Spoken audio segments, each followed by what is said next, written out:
sebelum kedatangan Nabi Muhammad SAW. Sebelum Nabi Muhammad diutus, itu sudah ada Yahudi dan Nasrani, Pak ya. Kita tahu di antara perjalanan Nabi SAW ketika mau bersafar bersama pamannya itu bertemu dengan pendeta. Namanya siapa itu? Pendeta yang bertemu dengan Nabi Muhammad SAW.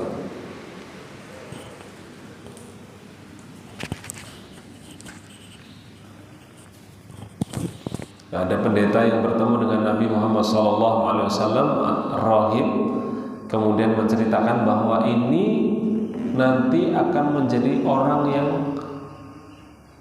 berpengaruh. Dia akan menjadi seorang nabi, ada tanda-tanda kenabian di dalam tubuhnya. Artinya ada orang-orang yang Yahudi dan Nasrani yang waktu itu lurus, Pak ya. Agamanya lurus, percaya dengan kedatangan Nabi Muhammad SAW. Nah, bagaimana hukum orang Yahudi dahulu dengan sekarang? Apakah beda? Beda nggak, Pak? Yahudi dan Nasrani dulu sebelum Nabi Muhammad dengan sekarang, beda apa sama, Pak? Beda.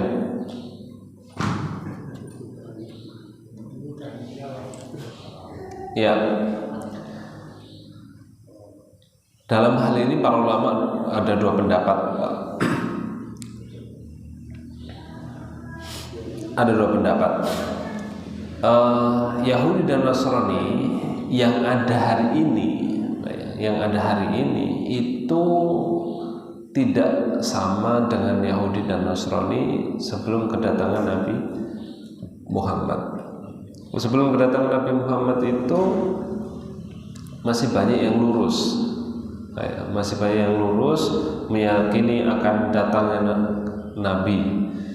Ya, termasuk pendapat ini adalah pendapat Syafi'iyah, bahwa ahlul kitab Yahudi dan Nasrani itu berbeda dahulu dengan hari ini, sehingga kalau berbeda maka tidak boleh memakan sembelihan mereka. Ini pendapat yang pertama. Kemudian pendapat yang kedua, Pak ya, ahlul kitab Yahudi dahulu sebelum Nabi Muhammad dan setelah Nabi Muhammad itu sama. Kalau pertama tadi beda, Pak, kita masuk pendapat Syafi'iyah, sehingga yang boleh itu adalah ahlul kitab Yahudi dan Nasrani yang dulu sebelum Nabi Muhammad. Setelah Nabi Muhammad, ahlul kitabnya sudah berbeda, beda pemahaman, beda keyakinan. Itu pendapat pertama, Pak ya. Pendapat yang kedua, Yahudi ahlul kitab, Nasrani ahlul kitab dahulu dengan sekarang sama saja pemahamannya, tidak jauh berbeda. Kenapa? Karena sama-sama mereka itu mengatakan bahwa Allah memiliki anak, Pak ya. Allah itu 3, Trinitas. Tapi mereka tetap meyakini bahwa Allah itu ada. Cuman Allah itu ada 3 gitu, Pak ya. Allah itu memiliki anak. Bedanya di situ. Ya. Dan sama pemahaman ahlul kitab Yahudi sebelum Nabi Muhammad dan setelahnya sama. Wa may yatawallahu minkum fa innahu minhum. Orang yang berwala dengan mereka yaitu termasuk golongan mereka. Artinya ahlul kitab di hari ini, Yahudi dan Nasrani hari ini sama pemikirannya, pemahamannya dengan ahlul kitab yang dulu sebelum kedatangan Nabi Muhammad. Sehingga menurut mayoritas ulama, hari ini pun sembelihan mereka juga sama saja, boleh dimakan. Ya, nah ini termasuk syarat yang pertama, dan ini termasuk pendapat Ibnu Abbas dan Az-Zuhri, Imam Az-Zuhri. Jamaah yang dimuliakan Allah Subhanahu wa taala, ini yang pertama, Pak. Yang pertama adalah syarat pertama adalah mereka adalah Yahudi dan Nasrani, ya, adalah keturunan dari pemeluk agama Yahudi dan Nasrani sebelum kedatangan Nabi Muhammad dan setelahnya. Artinya tidak masalah syarat yang pertama ini, ahlul kitab secara keseluruhan itu sembelihannya adalah boleh dimakan. Kemudian yang kedua, syarat yang kedua, hewan yang boleh dimakan adalah sembelihan ahlul kitab yang memang dihalalkan di dalam Islam. Sembelihan yang memang dihalalkan di dalam Islam. Apa saja itu Pak yang boleh, yang dihalalkan? Ayam, kelinci, kambing, sapi, onta, kuda halal nggak Pak? Kuda halal. Ada yang pernah makan daging kuda Pak? Ada. Tapi mahal ya Pak. Daging kuda itu boleh dimakan. Kemudian keledai boleh enggak? Bighal, keledai tidak boleh. Bighal. Peranakan dari apa itu keledai itu? Beda dengan kuda Pak ya. Gajah halal apa haram Pak?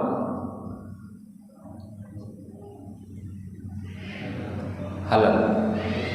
Gimana nyembelihnya Pak?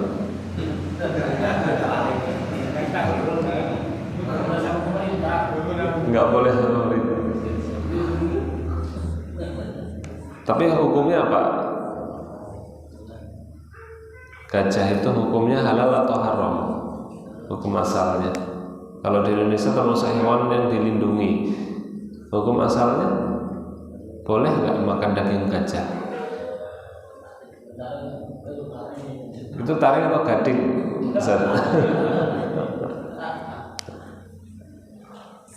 Gajah itu, fil itu menurut Imam Ahmad bin Hanbal huwa laisa ta'amun lil muslimin. Gajah itu bukan makanan yang layak dikonsumsi untuk umat Islam. Artinya nggak pantas lah umat Islam makan daging gajah. Nyembelihnya gimana? Kalau saya pernah makan, tapi kupingnya Pak, kuping gajah pernah.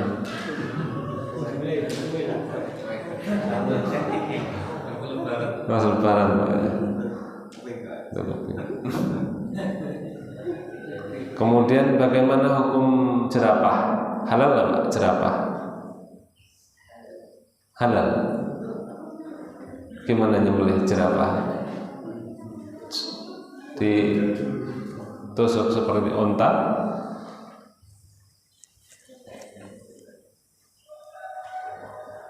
halal Pak gajah jerapah? Hukum asalnya adalah halal. Kalau menurut Imam Malik gajah itu memiliki gajah itu menurut Imam Malik haram. Kenapa? Karena menurut Imam Malik ma ra'aitul hayawan akbar sinnan minal fil. Aku belum pernah melihat, kata Imam Malik, ada hewan yang taringnya lebih besar daripada gajah. Nah, padahal itu bukan taring, itu adalah gading. Ya. Kalau zebra halal atau haram? Halal Pak ya. Kijang halal. Rusa, bajing, codot atau bajing itu? Dulu mungkin ada yang sering buru bajing Pak ya, codot. Ada ya Pak yang pernah makan bajing? Sering ya?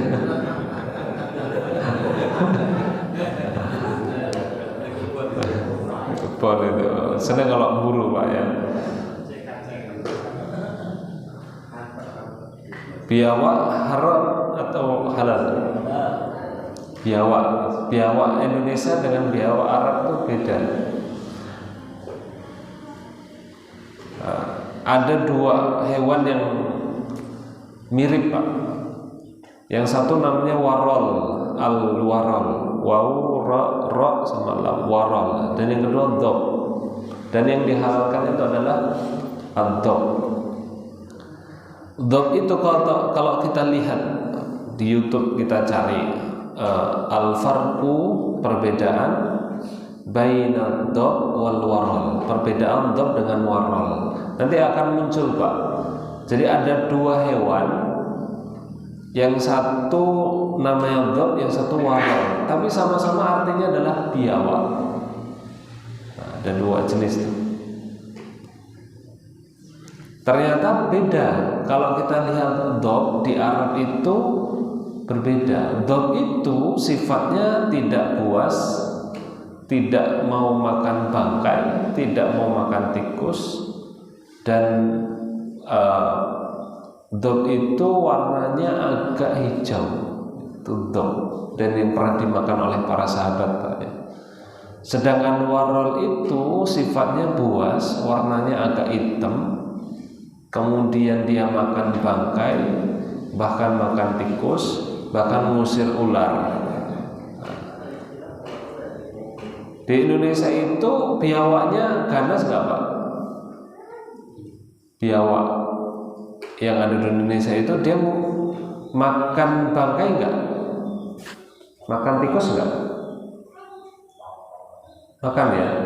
Dia termasuk makan. Maka yang di Indonesia itu yang biasanya disebut dengan dhab sebetulnya bukan dhab, tapi itu adalah waral, al-waral, karena sifatnya adalah ganas, sifatnya adalah buas. Bahkan ular saja diusir dari rumahnya kemudian ditempati sama dia, sama waral itu. Ya. Ini biawak Pak ya. Kalau yang dimakan oleh Rasul, yang dimakan oleh para sahabat itu adalah ad-dhab. Jamaah yang dimuliakan Allah Subhanahu wa taala, ini yang kedua, syarat yang kedua, sembelihan ahlul kitab harus sembelihan yang halal dimakan oleh umat Islam. Kalau itu sembelihan yang haram, ya tetap haram. Yang ketiga, sembelihan tersebut harus menyebut nama Allah ketika menyembelihnya. Ahlul kitab Yahudi dan Nasrani itu harus menyebut nama Allah ketika menyembelihnya. Kenapa? Karena tetap menyembelih untuk selain Allah tetap tidak boleh. Ya, wa ma uhilla bihi li ghairillah, dan segala sesuatu hewan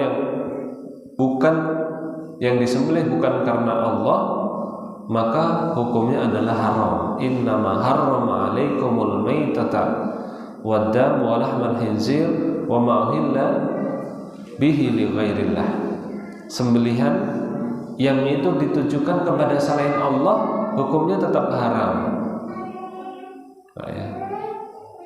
Maka kalau diketahui ada ahlul kitab Yahudi dan Nasrani menyembelihnya dengan menyebut nama Al-Masih, nyembelih tapi diperuntukkan kepada Isa Al-Masih, atau nyembelih ditujukan dipersembahkan untuk Ruhul Kudus. Kalau Ruhul Kudus itu menurut mereka adalah Jibril Pak ya. Kemudian disembelih tapi menyebut nama Bunda Maria, atau kalau kita Maryam.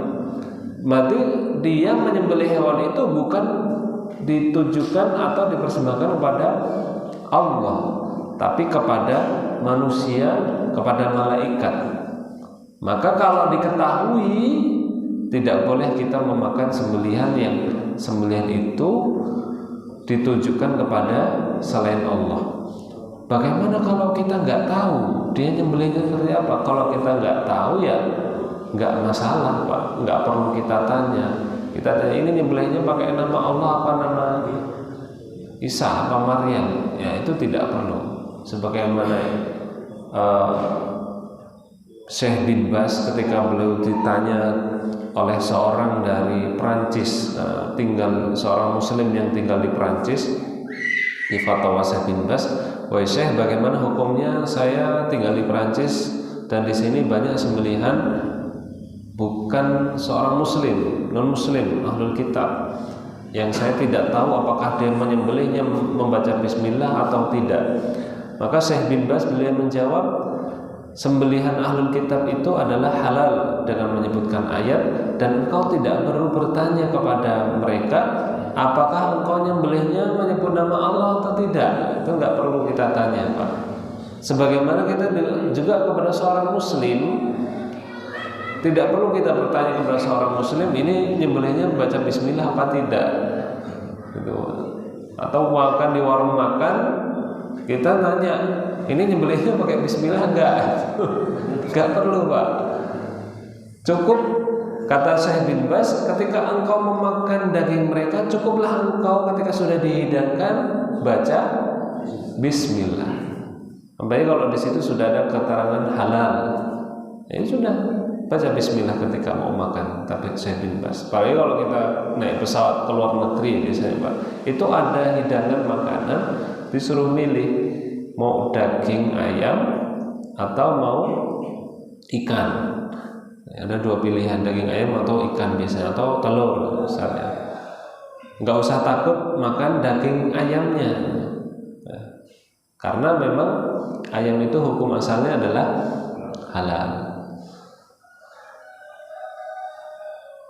Ini yang ketiga, Pak ya. Yang ketiga, syarat yang ketiga adalah ahlul kitab itu menyembelih dengan menyebut nama Allah. Kalau mereka menyebutnya Allah, Pak ya. Ada 3, Tuhan Bapa, terus apa lagi itu? Tuhan Anak, Roh Kudus ya. Kalau dia menyebutnya Tuhan Allah, ya berarti memang untuk Allah. Ya, mereka tetap meyakini kok adanya Allah, meyakini. Cuman kan karena mereka meyakini Allah punya anak, itu yang menyebabkan mereka menjadi menyimpang. Tapi sembelihan mereka hukumnya tetap halal. Al-yawma uhilla lakumut thayyibat wa ta'amul ladzina utul kitab hilul lakum. Jadi tidak perlu kita bahas, lah kan ahlul kitab Yahudi dengan dulu dengan sekarang beda. Ini enggak perlu dibahas. Apa bedanya? Sama-sama dari sejak zaman dahulu sebelum Rasulullah pun ahlul kitab sama, keyakinan mereka sama. Yang boleh itu ahlul kitab dulu di masanya siapa? Nabi Musa dan Nabi Isa. Lah, kalau itu ayat ini enggak kepake berarti, Pak ya. Karena di sini al-yawma uhilla lakum, Allah berfirman kepada Nabi Muhammad, hari ini kami halalkan, saya halalkan kata Allah untuk kalian yang baik-baik, dan sembelihan ahlul kitab juga halal untuk kalian. Kalau itu ahlul kitabnya dahulu, ya berarti tidak berlaku lagi ayat ini. Maka para ulama sepakat bahwa ahlul kitab yang dimaksud adalah ya semuanya. Ini jamaah yang dimuliakan Allah Subhanahu wa taala terkait dengan sembelihan ahlul kitab. Kemudian yang selanjutnya adalah bagaimana penjagalan hewan dengan cara modern. Sekarang banyak penyembelihan itu caranya modern, termasuk bil kahruba. Kahruba itu dengan listrik, bahkan ada yang disuntik bius dulu baru disembelih. Ya, kalau kita karena jarang nyembelih, Pak ya, kecuali ayam. Kalau kambing kan kalau pas akikahan saja, sapi paling pas Idul Adha. Di beberapa tempat yang memang mereka itu bisnisnya adalah daging, baik itu untuk keperluan ekspor dan impor, itu setiap hari nyembelih hewan. Dan sapi itu nyembelihnya berapa orang, Pak, biasanya yang pegang? Kalau kita Idul Adha 4 minimal ya, hitungan jagal 4. Kalau nggak pakai hitungan jagal 10 orang gitu. Megang buntut, megang kepala, megang kaki satu-satu. Itu pernah Idul Adha di 28 itu. Karena nggak pengalaman, satu sapi yang megang 20 orang. Sapinya stres ya. Nah ini biasanya kan butuh banyak orang, Pak ya, ketika menyembelih hewan. Sehingga daripada susah menyembelih hewan yang besar semacam sapi, maka bentuk modern hari ini itu penjagalan hewannya dengan cara yang berbeda. Di antaranya adalah dengan disuntik terlebih dahulu. Ada yang disuntik, ada yang disetrum. Ada kalau ayam itu kadang digantung kakinya, kemudian kepalanya di bawah, sudah ada alat yang siap memutar yang tajam, itu kepalanya senggol di situ sudah putus itu. Nah, bagaimana hukumnya itu, Pak? Bahkan otomatis tinggal pencet saja itu sudah selesai.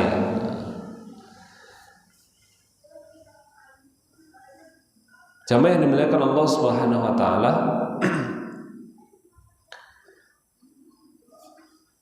nah, ini diantara bentuk-bentuknya, Pak, ya. Ada penyiraman air yang bermuatan listrik untuk membius ayam. Nah, terkadang ada juga yang pakai penyiraman air. Kemudian penyembelihan dengan menggunakan pisau otomatis, ya. Kemudian penyembelihan tidak mengucapkan bismillah ketika memotongnya karena itu pakai alat, Pak, ya. Pakai alat, pakai tombol langsung otomatis mesinnya. Apakah dengan cara seperti ini hukumnya menjadi halal? Halal nggak, Pak?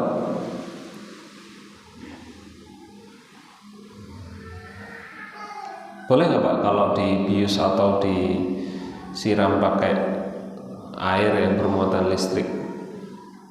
Hewannya dilemeskan dulu baru dieksekusi. Dengan hukumnya itu.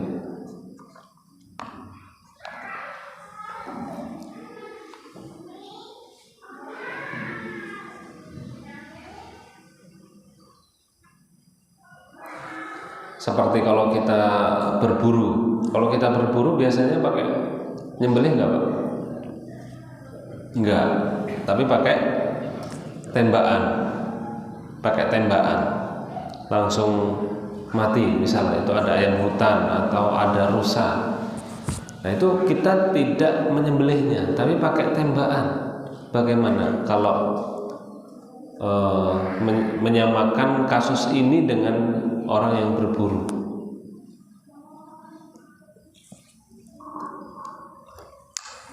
Sama nggak, Pak, kira-kira?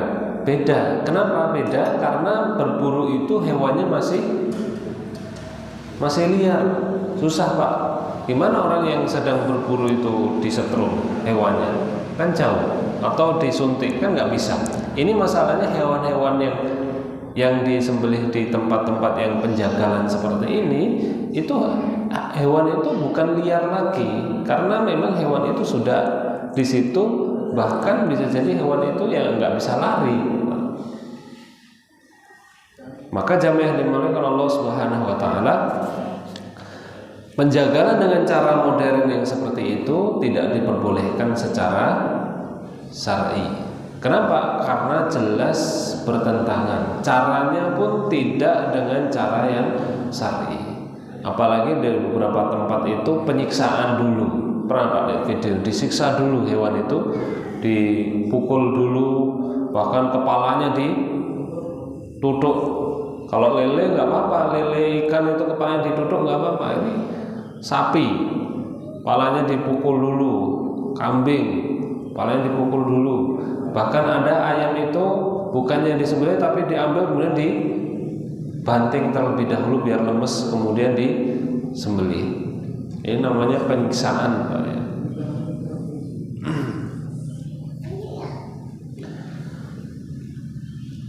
Maka jamaah yang dimuliakan Allah Subhanahu wa taala, ini juga disepakati oleh Majma' Fikih Al-Islami, jika penyembelihan hewan itu dengan dibius terlebih dahulu, ya, kemudian termasuk dialiri aliran listrik terlebih dahulu, atau disetrum terlebih dahulu, atau disiksa terlebih dahulu hingga lemah, maka ini tidak diperbolehkan.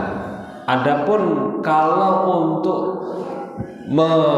menjinakkan hewan tersebut, maka diperbolehkan asalkan tidak sampai hewan tersebut lemas, Pak ya, atau pingsan. Jangan sampai hewan itu pingsan kemudian disembelih. Tidak boleh menyembelih hewan dalam keadaan pingsan.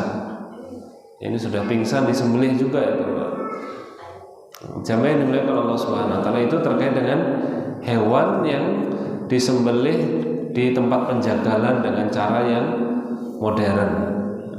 Ini masalahnya, kemudian kita nggak tahu yang kita konsumsi hari ini ada beberapa hewan, ada beberapa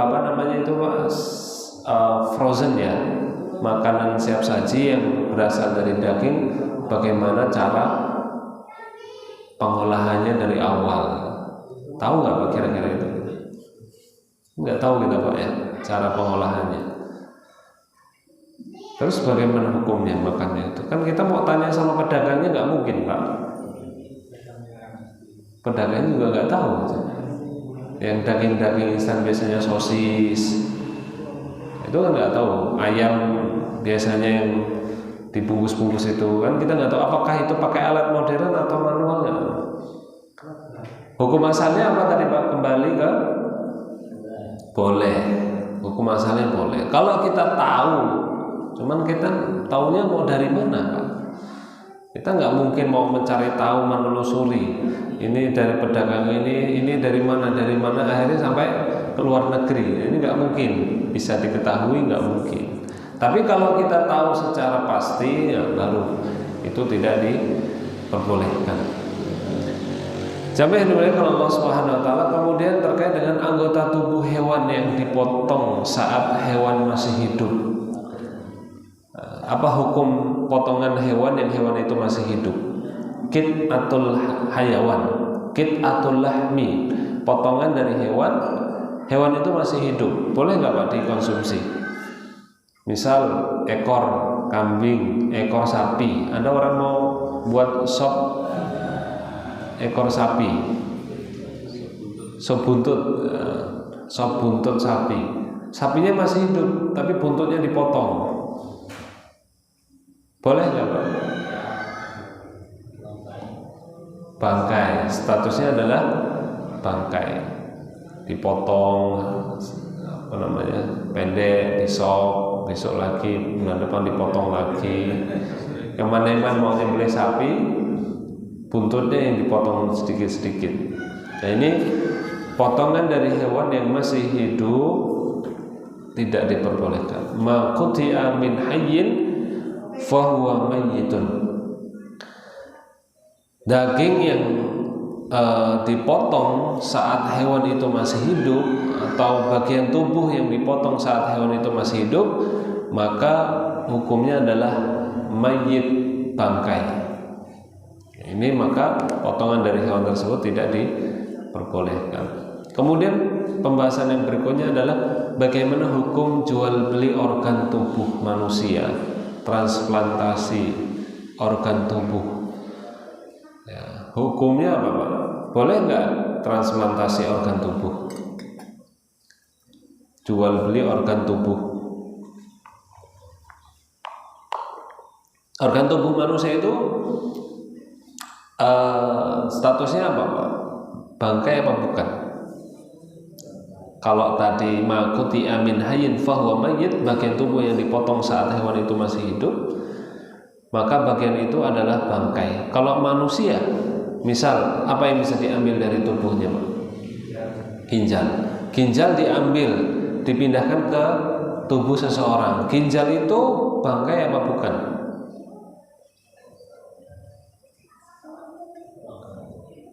Sama dengan hewan, bangkai, tapi kan nggak dimakan, kan nggak ada yang dimakan. Itu untuk dipindahkan, transplantasi. Nah, ini ada penjelasan salah seorang ulama dari mazhab Hanafi. Jika anggota tubuh yang telah dipotong tersebut ditempelkan kembali dan berfungsi seperti semula, berarti anggota tersebut kembali dialiri kehidupan dan tidak dapat dikatakan dilepas dari yang hidup. Karena jika seseorang mati kemudian melalui mukjizat dia dapat hidup kembali, maka dia suci dan tidak najis. Begitu juga bagian dari anggota tubuhnya. Syekh Ibnu Abidin ini termasuk mazhab Hanafi. Buku beliau judulnya Raddul Mukhtar. Di pondok ada bukunya Raddul Mukhtar karangan Ibnu Abidin dari mazhab Hanafi. Artinya transplantasi atau memindahkan organ tubuh seseorang kepada orang lain itu hukumnya adalah boleh. Yang tidak boleh adalah jual belinya. Kalau menjual organ tubuh nggak boleh. Padahal organ tubuh itu mahal nggak Pak? Mahal. Berapa harga ginjal? Ada nggak Pak yang mau ginjalnya diambil? Dibayar 500 juta. 1 M? Mau 2 M? Nggak ada yang mau Pak ya. Itulah mahalnya manusia Pak ya. Nah, ginjal ini sangat vital sekali.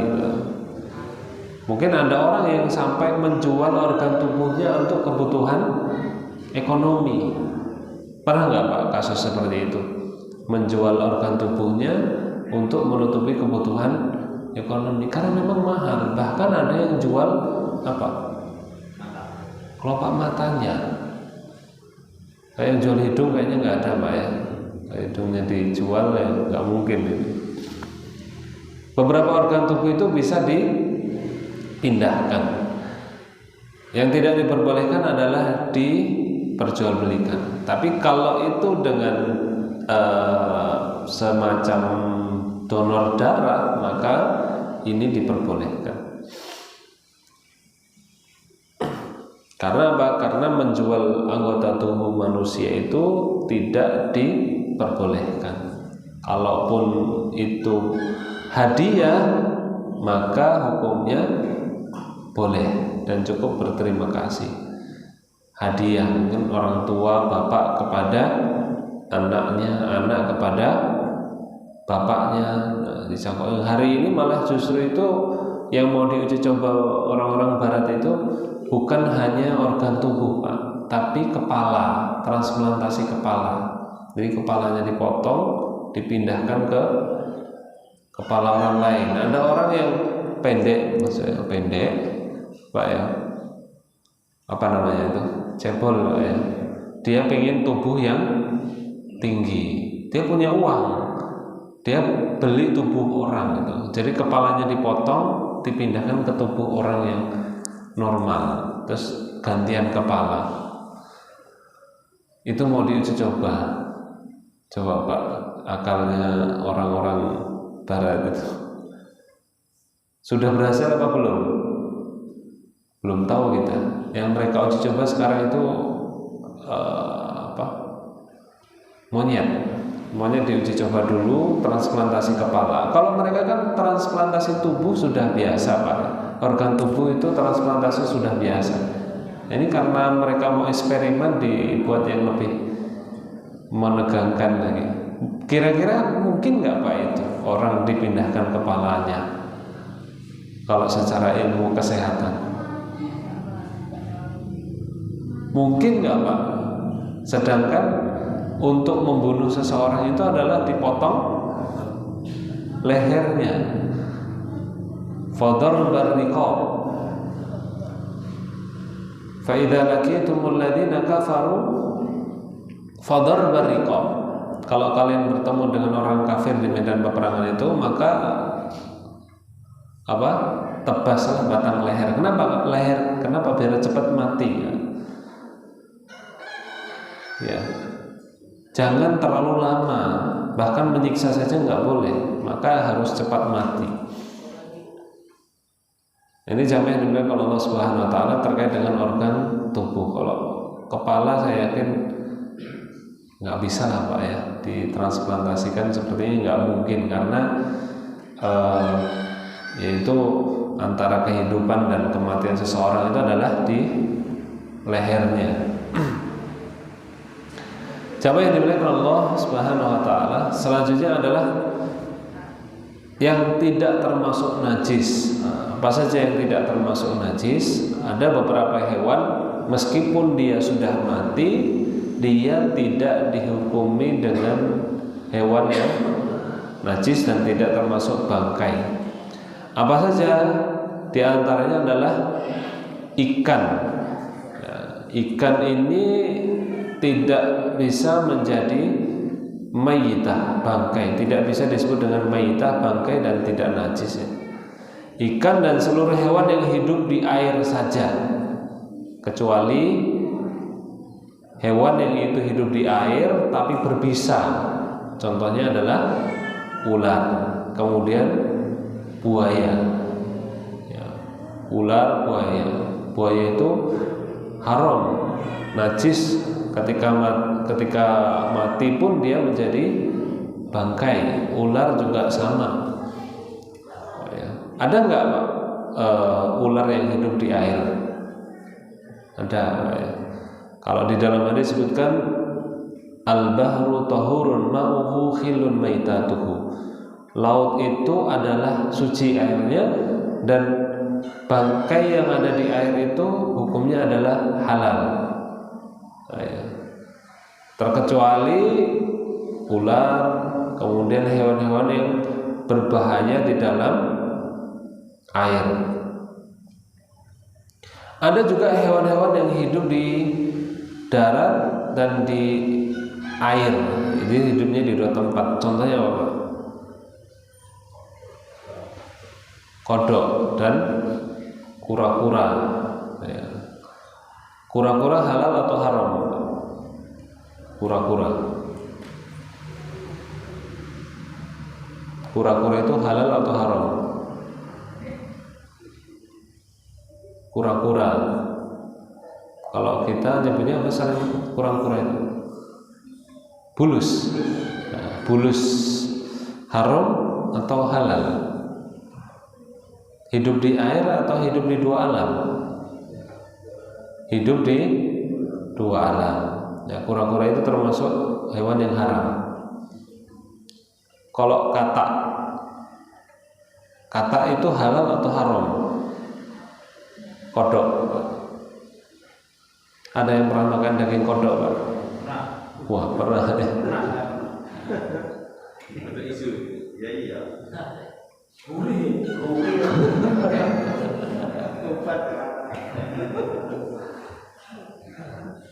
Ada sahabat yang bertanya dengan Rasulullah tentang kodok. Di dalam buku Sahih di Al-Wajiz fi Fiqhil Islami ada hadis, salah seorang sahabat bertanya kepada Rasulullah, Su'ila Rasulullah sallallahu alaihi wasallam anid difda lid-dawa. Ada yang bertanya kepada Rasulullah tentang kodok untuk dijadikan obat. Ya, ternyata kodok itu bisa jadi obat, Pak. Maka kata Rasulullah, naha Rasulullah SAW an qatlid difda. Rasulullah melarang membunuh kodok. Jadi termasuk hewan yang dilarang dibunuh itu, Pak. Kodok itu. Kok bisa kodok itu hewan yang dilarang dibunuh? Karena ada yang mengatakan kodok itu termasuk hewan yang banyak berzikir dan bertasbih. Kalau malam sering dengar, Pak, suara kodok. Nah, itu bisa jadi mereka bertasbih, dan tasbihnya mereka, zikirnya mereka lebih banyak daripada kita. Nah, kodok itu termasuk hewan yang dilarang dibunuh. Bagaimana hukumnya kalau menjadikan kodok itu untuk mancing? Boleh nggak? Boleh. Kalau untuk mancing hukumnya boleh. Tapi kalau untuk dimakan nggak boleh. Bapak yang udah pernah makan kodok, saya juga pernah makan kodok dulu. Masih kecil, kodok hijau itu. Kodok hijau itu kan dagingnya seperti daging burung ya. Itu hijau. Karena kita, kalau kodok yang gendut-gendut itu kan nggak ada yang doyan, racun ya, ada racunnya. Ini hewan yang hidup di air. Hewan yang tidak termasuk najis adalah ikan. Meskipun dia sudah mati, sudah jadi ikan asin pun dia tidak masuk kategori najis, tidak kategori bangkai. Kalau ikan paus, ikan hiu halal atau haram? Halal. Ada yang pernah makan ikan paus? Di mana, Pak? Di TV ada ya?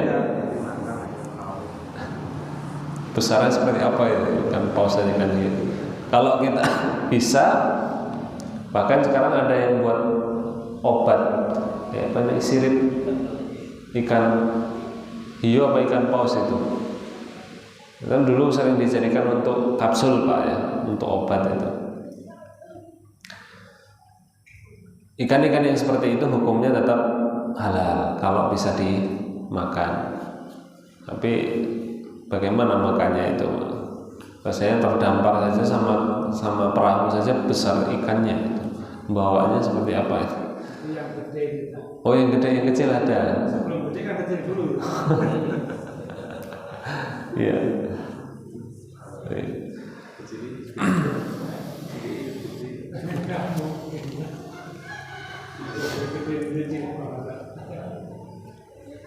Kemudian yang tidak termasuk bangkai, ya Pak, yang tidak termasuk bangkai adalah hewan darat yang kecil, bila dipotong anggota tubuhnya tidak mengalirkan darah, atau malahu damun sailah, dia tidak memiliki darah yang mengalir ketika dia mati atau dipotong tubuhnya.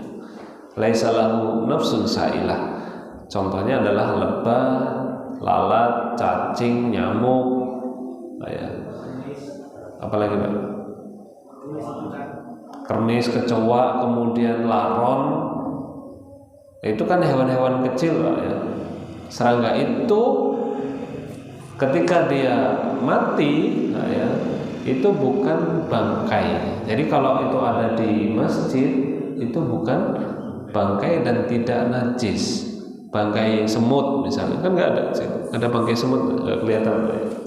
Kalau cicak, ada cicak mati di masjid, itu tidak dihukumi bangkai, bukan termasuk mayitah, sehingga tidak najis, ya. Karena ada yang menghukumi, wah itu kan bangkai, berarti najis. Enggak, itu enggak najis. Kenapa? Karena hewan itu hewan yang tidak memiliki darah yang mengalir ketika dibunuh, sehingga itu bukan termasuk najis. Dari mana dasarnya? Dasarnya hadis riwayat Bukhari, "Idza waqa'a ad-dubabu fi sirabi ahadikum falyakhmishu, thumma liyanzi'hu fa inna fi ihda janahihi da'an wal ukhra shifaan." Apabila ada seekor lalat, ya, yang masuk ke dalam minuman, ya, di salah seorang kalian, maka hendaklah mencelupkan lalat itu ke dalam, kemudian dikeluarkan. Kenapa, Pak? Karena di salah satu sayapnya ada apa, Pak? Obatnya, dan yang di sayap satunya adalah racunnya. Jadi harus dimasukkan semuanya. Karena yang lalat itu kalau masuk ke dalam tubuh itu kan kita nggak tahu racunnya yang sebelah mana, kiri atau kanan? Kiri. Racun itu kiri. Nah, kita nggak tahu itu lalat itu masuknya itu dia kiri dulu atau kanan dulu kan? Loh, ini yang masuk kanan dulu, berarti bukan, nggak perlu dicelupkan, malah langsung ditarik. Kan nggak ada keterangannya mana yang racun, mana yang mengandung penawar.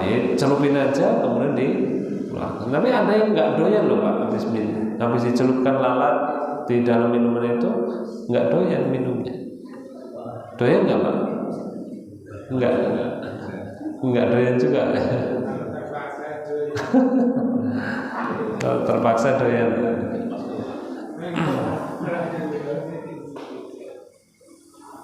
Artinya apa? Itu kan bisa jadi lalat itu kan mati. karena dia masuk ke air, nggak bisa mentas, akhirnya dia mati. Rasulullah memerintahkan lalat itu dicelupkan. Kalau seandainya itu bangkai, kalau itu maksudnya mayita, maka Rasulullah nggak mungkin memerintahkan untuk mencelupkan lalat itu ke dalam air, karena lalat itu kalau mati tidak dihukumi sebagai bangkai, maka Rasulullah mencelupkan.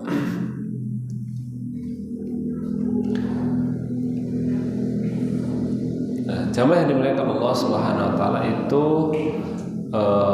termasuk hewan yang tidak termasuk bangkai, tidak termasuk najis ketika mati. Kemudian selanjutnya adalah kulit bangkai yang telah disamak. Kulit bangkai yang telah disamak. Disamak itu adalah diambil kulitnya kemudian dikeringkan, Pak, ya. Kemudian biasanya dijadikan untuk, biasanya kalau di masjid apa itu? Beduk, ya. Atau biasanya kalau untuk apa? Rebana, ya. Apakah boleh, Pak, ya, kulit bangkai dari hewan itu disamak? Ya, kulit hewan itu ketika hewan itu memang hewan yang halal dimakan, seperti kambing, Pak, ya. Kambing itu kan halal dimakan. Kalau didapati kambing itu ternyata mati tanpa disembelih, kan statusnya bangkai. Nah, ya, dia mati tanpa disembelih karena sakit, bangkai. Maka bagaimana hukum kulitnya itu? Kulitnya tidak termasuk bangkai. Boleh memanfaatkan kulitnya, dikeringkan kemudian dimanfaatkan. Sebagaimana juga ada salah seorang sahabat yang berjalan bersama Rasulullah SAW melihat ada kambing yang sudah mati di jalan, bangkai kambing.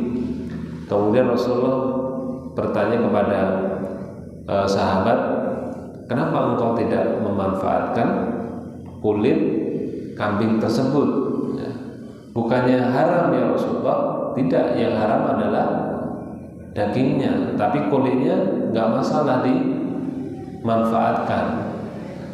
Maka kullu dhi'habil fahu halal. Setiap kulit binatang yang itu disamak maka hukumnya adalah halal. Halal itu maksudnya halal dimanfaatkan saja. Jadi kulit hewan itu dimanfaatkan. Yang tidak boleh itu adalah babi. Kalau babi tetap tidak boleh. Kulit babi mau disamak mau diapapun hukumnya tetap najis. Karena hewan yang paling najis adalah babi. Jamaah yang dimuliakan Allah Subhanahu wa taala, itu terkait dengan bangkai. Kalau sebelum-sebelumnya yang kita bahas adalah bangkai, dan yang termasuk bangkai itu adalah satu hewan yang mati tanpa diputuskan urat saluran pernafasan dan urat saluran makanan, yang termasuk bangkai. Kemudian hewan yang tidak disebut bismillah ketika menyembelihnya, ini termasuk bangkai. Termasuk yang tidak bangkai, yang tidak masuk kategori bangkai adalah ini tadi ada 3, Pak, ya, yang tidak termasuk bangkai: ikan, kemudian apa lagi tadi? Yang kedua hewan darat yang kecil, kemudian yang ketiga adalah kulit bangkai yang telah disamak. Ini bukan termasuk bangkai dan tidak termasuk najis. Bukan berarti halal dimakan. Bukan bangkai bukan berarti halal dimakan. Seperti semut itu bukan bangkai tapi tidak halal dimakan. Jamaah yang dimuliakan Allah Subhanahu wa taala, mungkin itu saja kajian kita pada pagi hari. Sudah jam 6:30 ya.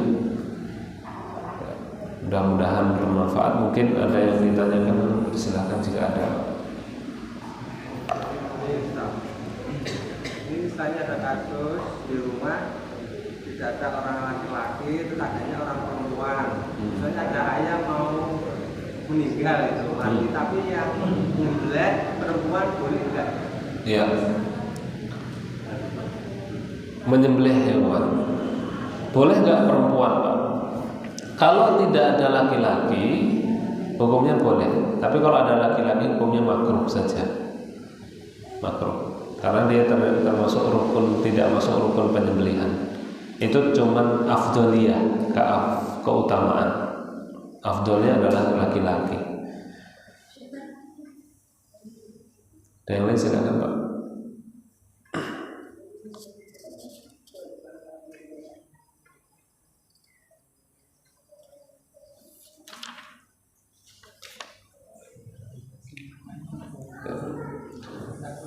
Saya kembalikan kepada pembawa acara. Jika ada benarnya datangnya dari Allah, jika ada salahnya datangnya dari saya pribadi. Wallahu a'lam bishawab. Assalamualaikum warahmatullahi wabarakatuh.